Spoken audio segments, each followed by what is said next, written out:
Do we really need to read Shakespeare? I thought all the books were read during morning lessons. Upper elementary literature lessons in a Charlotte Mason curriculum may just surprise you. Join us in this episode to find out all the details. Living Book Press provides carefully transcribed living books, not just scans, and almost every physical book includes a free digital edition. With over 400 titles, livingbookpress.com makes it finding resources for your Charlotte Mason journey easy. Use code ADE for 10% off everything. Welcome to A Delightful Education, the podcast that spreads the feast of the Charlotte Mason method. I'm Emily Kaiser, and I'm here with Liz Cottrell and Nicole Williams. Last time we discussed the details of Form 1 literature lessons, and today we're moving on to Form 2.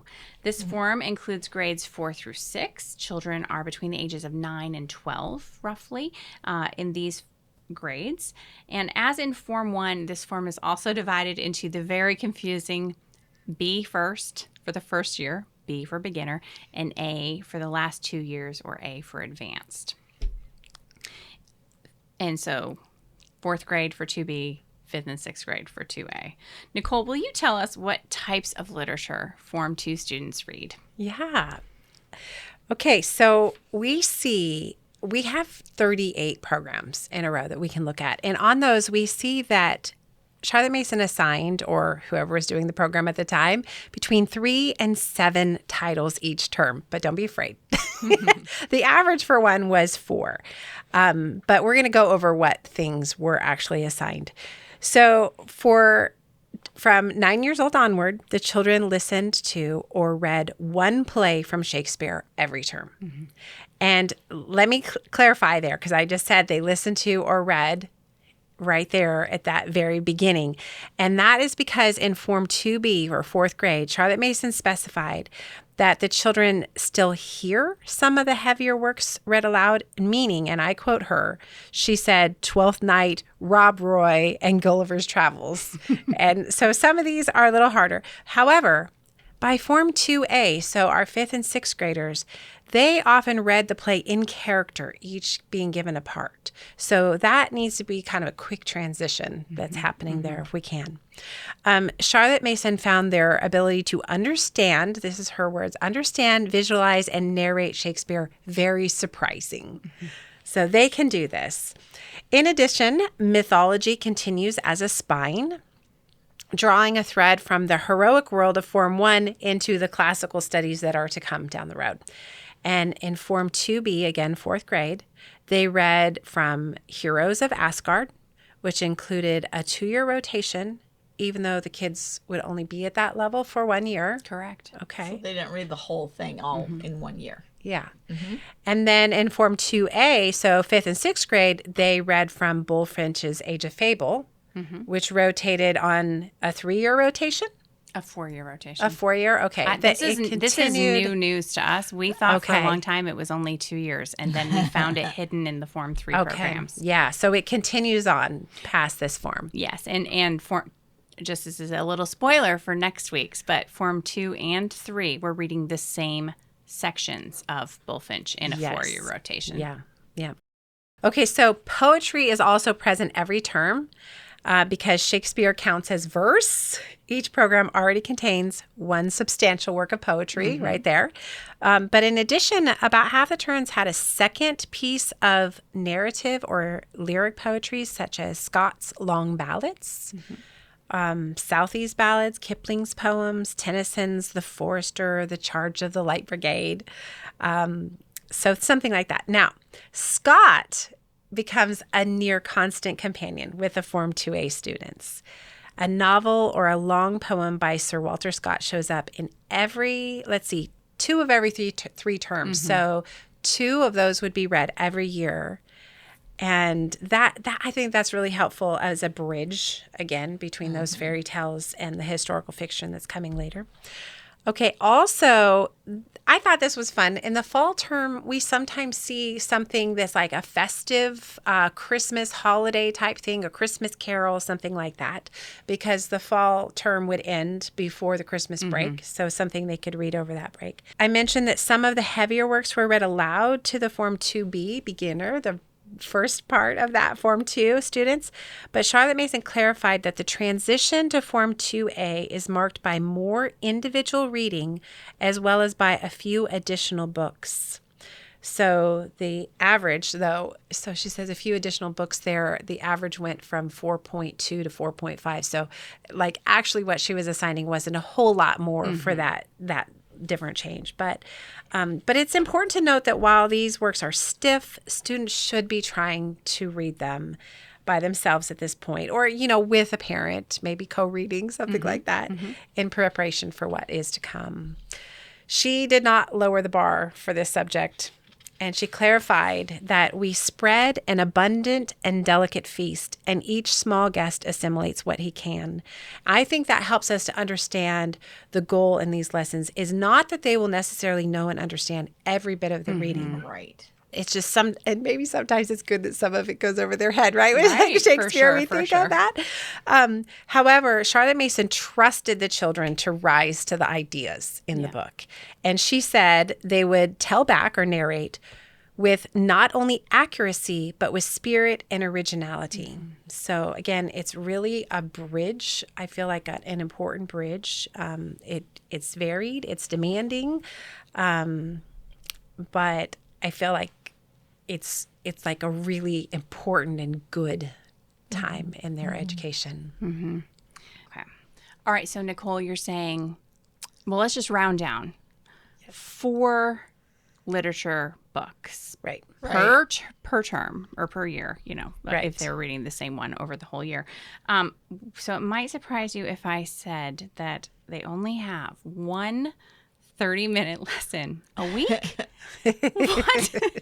How are we going to get all this reading done? Well, there's a note that the literature assigned included their holiday and evening reading. And then we have this other further quote that gives us a little hint. The lighter portions of the literature, the novel, okay, Sir Walter Scott, it's pretty light. Yes. The play, which their play is Shakespeare. Okay. Also light. And the poems. All right, Charlotte Mason. I'm with you there. Okay. These are read for amusement in the evenings and in the holidays. Now, I will say that exams included questions on these lighter portion books, but always there were multiple options of questions that had an allusion or were asking on a book or play or poem. There was multiple options. So if the child had not yet read that, because their holidays are going to be after the exams, right? That in between term holidays. So they may not have gotten to it.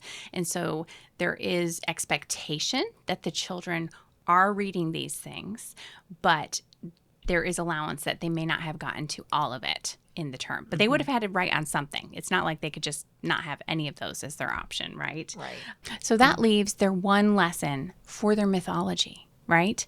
That's what they're reading. And they needed that whole time to get through the quantity that was assigned. So there really wasn't room to be reading the other thing. Oh, the other thing I was going to say is those lighter portions, that means they're not being narrated on a daily basis or whenever they're reading them.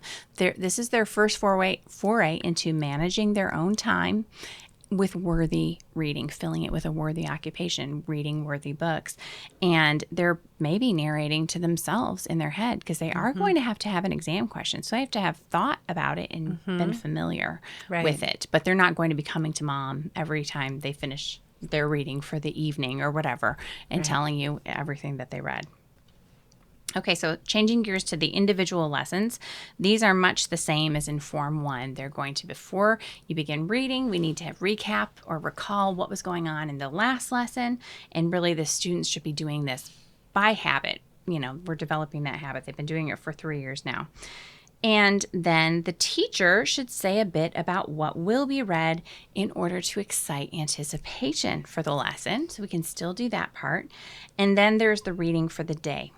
Now, students in Form 2, there is no literature as a subject on the program, right? Nicole, what did you find all of those books listed under? They're listed under reading. Reading, right. Because reading is a skill. It's not just the mechanics of reading the printed letters and words on the page and deciphering or decoding what those words are, it is also the process of reading aloud with good enunciation, volume, breath, just reading with Well. expression. Yes, being a good reader. Yeah. You have a little experience with good and bad readers, Mom, having Oh, read so just a many little. audio throughout your life.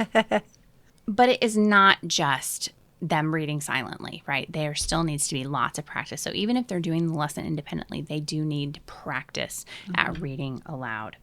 And then comes the narration, of course. There's nothing in between them reading and doing their narration. But in Form 2, they're doing 1 to 2 written narrations a day. Form 2B needed to write 1 narration a day, and Form 2A needed to write 2 written narrations per day. So by 5th, 6th grade, they would probably almost always be doing a written narration from their mythology, right?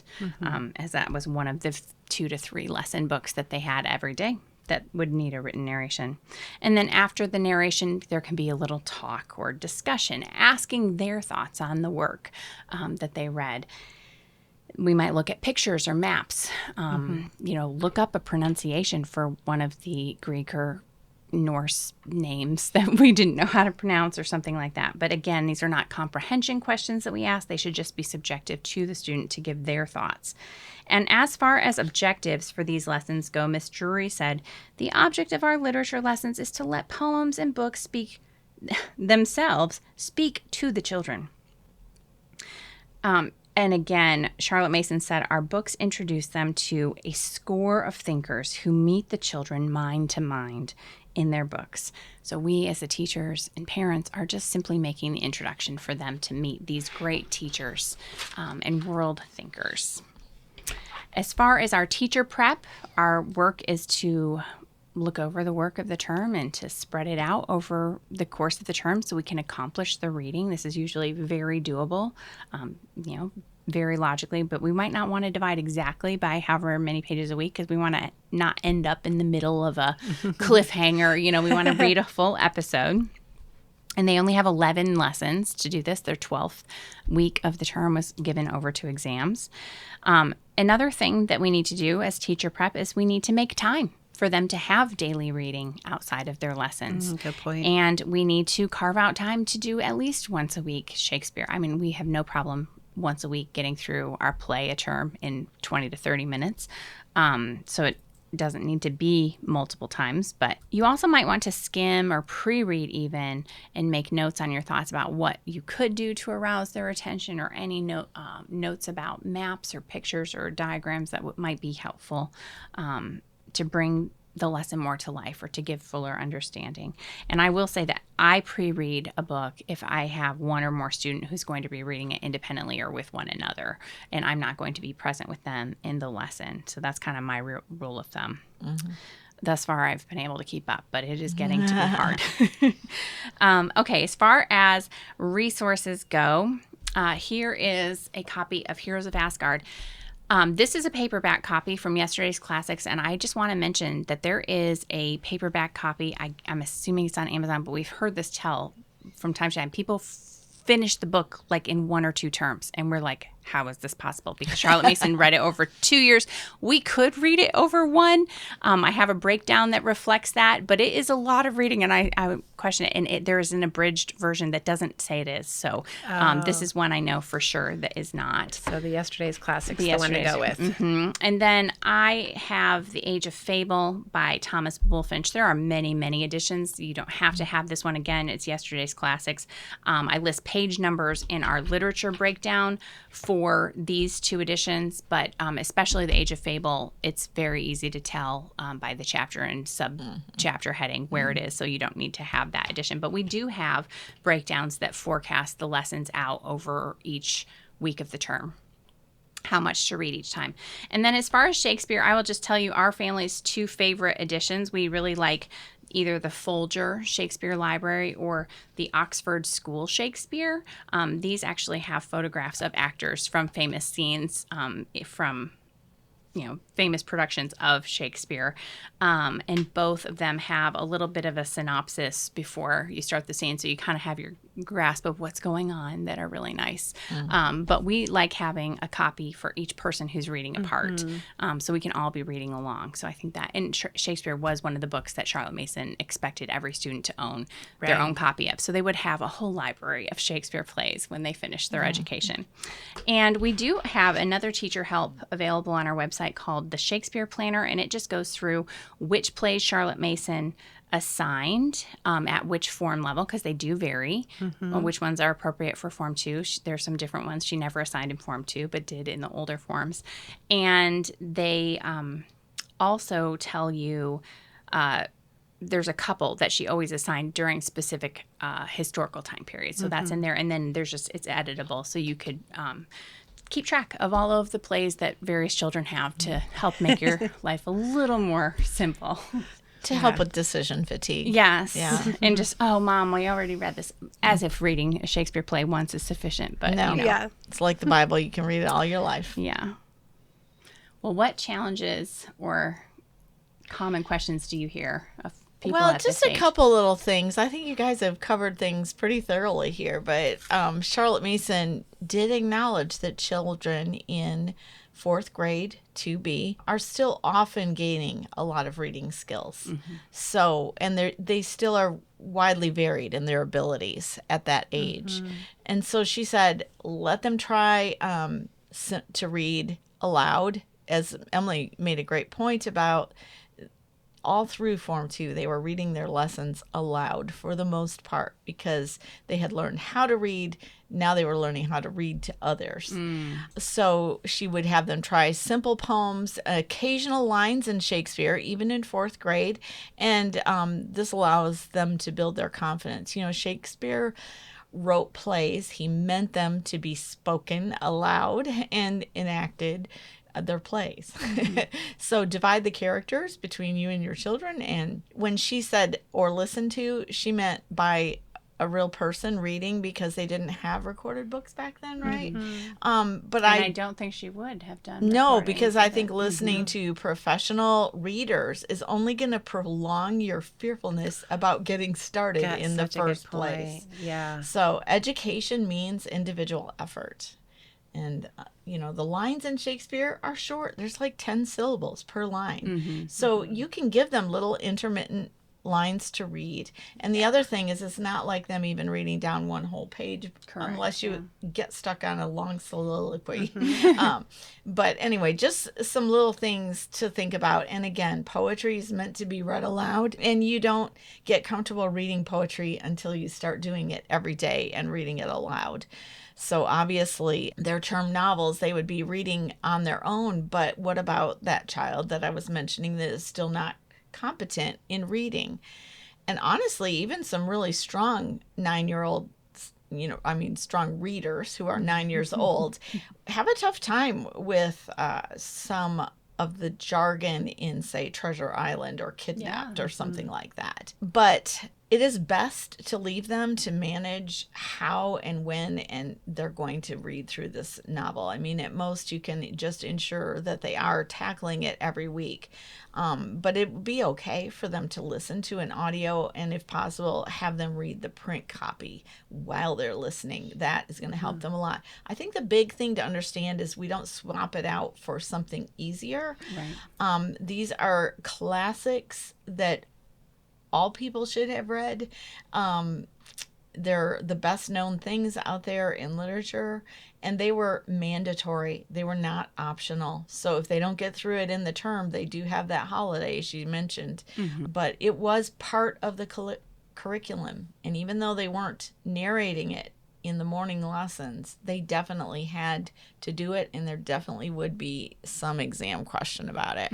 I feel like I want to add just two things here as I'm thinking about it. You said almost always they had Sir Walter Scott, and I would just say our history rotations are different than England. Yeah. And she was assigning those that fit into the historical time period, right? Because their literature in Form 2 starts to match their historical time period. So we would probably have fewer Walter Scott, but maybe still assign something that's that caliber. though. Yeah, I think exactly. that's the main point there. Yeah. So Absolutely. a serious historical fiction, and we do see that most every year one of the classic children's novels would be a historical fiction. Yeah. But it wasn't like the silly, light kind of fun thing that they would pick up for themselves after school. Yeah.